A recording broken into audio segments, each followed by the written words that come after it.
Hey guys, what is up? It is your girl eToro, aka ICU Glam, and we are back for Vlogmas Day 3, okay? Giving you nothing but glam, serving you guys a look, okay? I figured I would come and hit you guys with a classic dark lip, natural kind of glam. So, as always, please thumbs up, like, drop a comment, tell me how you feel, and subscribe. And without further ado, let's get it cracking. Starting with a bare face. Ooh, my skin is coming away, okay? We're gonna prime with the Milk Hydrogrip primer. Started using this about a month ago, and so far so good. I have no complaints. I mean, y'all know I'm not crazy about primers. I'm not too picky, but this one, it works. It doesn't leave my skin feeling too heavy or too draggy before I put on my foundation, so I rock with it. Next up, I've got a secret ingredient. It is my ICU Glam Cosmetics lip balm that will be dropping with the rest of my cosmetics that will be dropping very, very, very soon. It smells heavenly. It feels great on the lips. It's everything I've ever wanted in a lip balm. Next up, my killer foundation combo, the NARS Sheer Glow and the NARS, this is All Day Radiant Foundation. Put all the details down below, of course. I mix those two in kind of like equal parts, and I use my little mixing palette and I mix it up until it's evenly combined, and then I use my little Wet n Wild brush to apply the foundation to my face. I'll use the brush to stipple on, and this is kind of the technique that I've been using lately, and it's just been working for me. I do brushes first and then I go in with a sponge. So I'll apply my first layer, pretty much most of what I do, putting a little bit on my forehead. As you can see, I don't really put too much on my forehead. And then I go in with my current favorite foundation brush is the Real Techniques foundation brush. If you follow me on Instagram, you know I have been loving it. Okay, loving it. It is such a fabulous brush. It helps me blend out the product without soaking up too much of the product, which is the problem that I felt like I had with the Beauty Blender sponges. Like, you know, by the time you blend out your foundation with your sponge, you've lost like a quarter of your product, and who wants to lose a quarter of some expensive old product that you die for and work hard for, your coin, and your sponge is just soaking it up. So I find that when I first apply and blend out with my brush and then go in with the Beauty Blender or a Real Technique sponge, which is like probably my favorite sponge right now, it kind of works better. So yeah, that's the brush I'm showing you guys. I clearly love this brush. Then I am going in with my Real Techniques, a miracle sponge, I think they call it.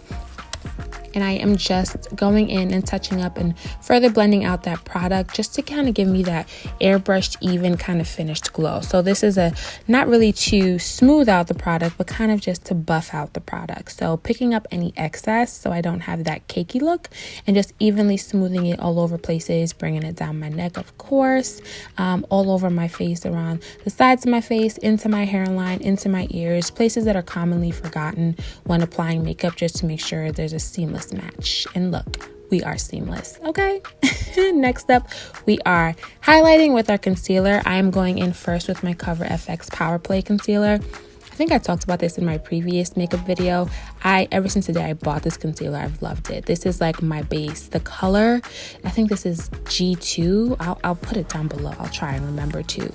The color is just kind of a perfect match for that, like bright but not too bright white kind of highlight look that I love. And I use this to highlight all the major areas. So under my eyes, above my lip, my chin, down the bridge of my nose, and my forehead. And then I go in just at the inner corners of my eyes and a little bit on the top of my lips. Falling back in love with my Colourpop concealer. And then I take my Real Techniques, I can't speak, y'all.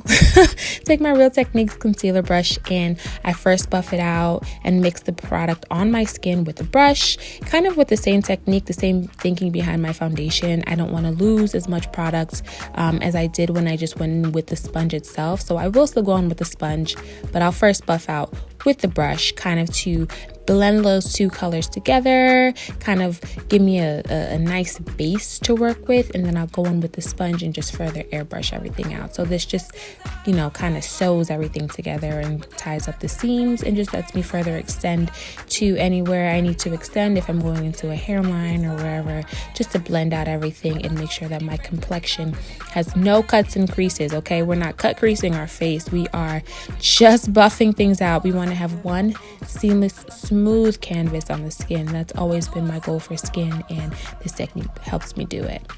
Next, I'm contouring with my Bobbi Brown foundation stick. This is an oldie but goodie, and I haven't found any foundation contours that I love as much as this. I've recently gone back to using cream and foundation contours now that we're in the winter time. I'll first apply it straight from the stick, and then I'll take a brush and just buff it out. Buffing, blending out any harsh lines. Like I always say, your contour is meant to be some sort of a shadow. It's not meant to be a harsh line on your face. So take caution and take your time when you're blending, especially when you're going down the bridges of your nose, because there's nothing worse than too harsh of a nose contour that is not fully blended out, okay? And then same technique as you guys have seen me do previously. I'm just going to go in with the sponge and buff out everything until you get one nice, even, seamless complexion, okay? I'm going to keep using those words. Seamless complexion. I am going to set the areas of my face that I highlighted with my Fenty Beauty Cashew setting powder. This is like, I probably bought this with like a month ago, and I haven't put it down since I got it. I love it. I've been looking for like a new setting powder, not because I don't like the Laura Mercier, but just because I kind of wanted to try something different. Love this powder. It gives me no flashback. The color is bright enough but not too bright. The powder is so finely milled, and just look, you can just tell when I'm applying it onto my skin, it's like it just looks so dreamy, okay? By the time, and I don't even put too much in excess. I just kind of put what I need, and I'll fill in my what are those called, my smile lines too with it, and it just gives me kind of that like, yeah, we highlighted but we not doing too much kind of look. Definitely go grab that if you can. And I'm going on top of my contour with my Anastasia Beverly Hills bronzing powder in Mahogany. This is my second one of this, okay? That'll tell you guys how much I love it. I bought the first one and I used it to pan fully. Like fully. I didn't have any corners left or anything. So I actually picked up my second one from Marshall's. I found it at Marshall's. You know, Marshall's be having the makeup, the high brand makeup for the low, okay? I picked this up at Marshall's, and when I tell you I was winning that day, I was winning because I actually love this product, and I think I got it for like $10 cheaper than I would have gotten it at Sephora. And that is our base, okay? I'm going to do my eyebrows off camera really quickly because you guys know how we do those. And there they are. Ooh, okay, eyebrows. All right. Now let's get a crack into our eyeshadow. I am using the Jackie Aina eyeshadow palette. Jackie. You already know I had to support Jackie on this one. This is a fairly new buy for me, to be honest with you guys. And this is probably like the third look I've created with this palette. So bear with me. I kind of wanted to do like an all brown down smoky eye. This was like one of my favorite looks I used to do when I first started doing makeup. It's pretty much just brown in my creases, and I think I took credit in edges in my crease here, and then I'm going all over my lid with a dark brown. I think, I don't have the palette in front of me, but I believe it's Credit that I use on my lids. But before I do that, I'm just gonna go over my lids with some concealer just to help that brown color that I'm gonna apply stick and pop. Okay, I put my Colourpop concealer in a shade that's a couple shades lighter than my skin tone all over my eyelids, just as like a prep. Not so much as a cut crease. Y'all know I'm not a cut crease girl just because of the shape of my eyes. I'm not a crazy fan of it. Doesn't suit me, not my thing, not up for debate. We're not gonna have that discussion, okay? It's just not for me. I stick to what I know and I stick to what suits me. And this is where we are, ladies and gentlemen, 26 years later. So now here I am taking that dark brown color and I am just patting it, okay? Using patting motions or pat all over the lid. Because you apply the concealer, it'll be a little bit sticky. So you want to make sure you're like, it's kind of, I don't know how to describe the motion. It's like a pat smooth, just to ensure that you get an even distribution of the color all over the lid. You don't want patches, you don't want clumps, you want it to look just right. Then I'm just taking my fluffy brush and blending out in my creases just to give a seamless look between your crease color and your lid color. And that is really it for my smoky eye. That's the base. I use like two colors really to achieve it. And that's my simple brown smoke, y'all. Then going in my inner corners, I used, is it Credit or Zam? Or Zola's. It's the one that's like that green kind of money look. I think it's Credit. I went just to pop in my inner corners to like kind of liven up the smoke a little bit so everything's not dark on my face. And there's just a closer look of me applying that inner corner highlight. I think it is Credit. That's the name of the color. And I am going to move back onto my face. So I am just setting the rest of my face all over with my MAC Mineralized Skin Finished Powder in Give Me Sun. My go-to tried and true all over face powder. Also not up for debate. 26 years later, here I am, still using my MAC Mineralized Skin Finish Powder. Love it, no complaints. It kind of just helps smoothen out and even out my skin so beautifully and flawlessly without being too cakey and heavy. I cannot complain, okay? Of course, I know I gotta fill back in my little beauty spot. Wouldn't be me if I didn't do that. And then we are gonna blush up the face with the Juvia's Place. I think this is the Sahara Blush Palette number 2, volume 2. Taking those 2 middle colors, taking a big fluffy blush brush from Real Techniques, and dusting my combination of blushes onto the apples of my cheeks, giving you looks too while doing that, okay? Serving. And then just going over where I put my beauty mark with a sponge just to make it look a little bit more realistic so it's not so stark and dark.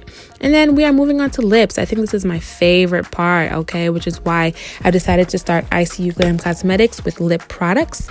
First, just wiping off any excess lip product that was on my lips, so like any foundation or powder that may have built up. And then just going back on the corners that we may have accidentally wiped off with the remnants of the foundation that may be on my foundation brush.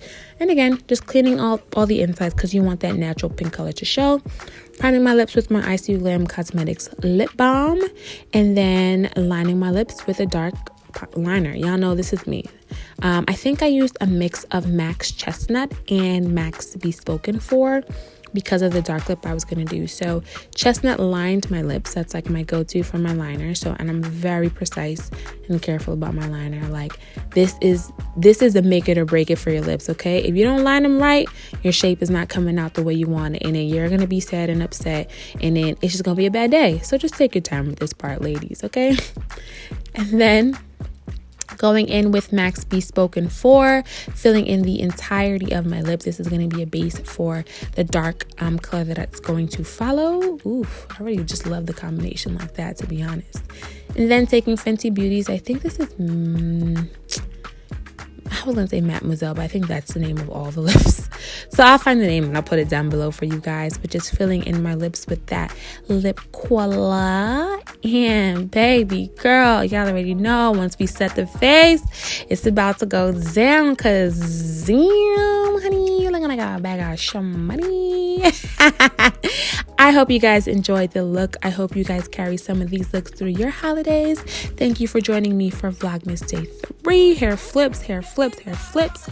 Please, as always, make sure to drop a comment, thumbs up, like, comment, and subscribe, y'all. Until then, I'm gonna see y'all tomorrow because tomorrow's Vlogmas Day 4, guys. I'll see you. Bye.